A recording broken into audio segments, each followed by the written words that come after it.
कि आज एक बात तो बताओ, जिंदगी ख्वाब क्यों दिखाती है?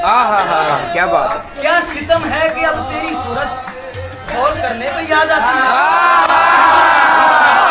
वो सनम जो खुदा बन गए हैं, वो सनम। मौला अली अलैहिस्सलाम फरमाते हैं कि इंसान को उसकी बुराइयों समेत कबूल करने वाला ही सच्चा दोस्त होता है, वरना खूबियां तो दुश्मनों को भी मुतासिर करती है। चांद निकला तो हमने वहशत में जिसको देखा उसी को चूम लिया।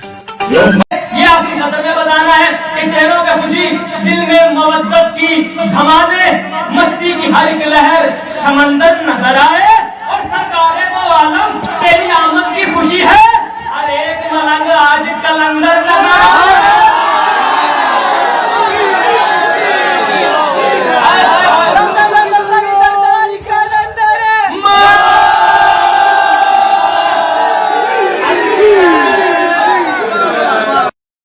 हम लोग दुनिया की रंगीनियों में अपने अल्लाह को भूल जाते हैं और फिर जब ये दुनिया हमें ठोकर मारती है तो हमें दोबारा अपना अल्लाह याद आ जाता है। इसीलिए तो कहा जाता है कि इंसान मिट्टी का वो लट्टू है जो घूम फिर कर फिर अपने बनाने वाले के पास आ जाता है।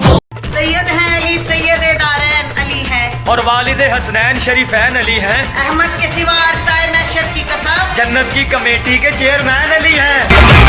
साहिब नक्शे पैगंबर सा कोई ढूंढ के ला, घर तो मिलता ही नहीं, दर सा कोई ढूंढ के ला। ओ एक दो दिन नहीं सदियों की इजाजत है तुझे, तू अली छोड़ कलंदर सा कोई ढूंढ के ला।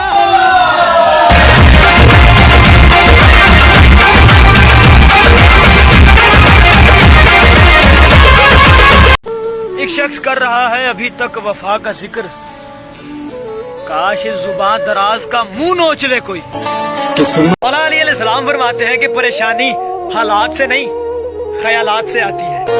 मौला अली अलैहिस्सलाम फरमाते हैं कि अमीर शख्स अगर गरीब हो जाए उसकी सातों पुश्तें अमीरी में गुजरती हैं, और अगर कमीना शख्स अमीर हो जाए उसकी सातों पुश्तें कमीनगी में गुजरती हैं।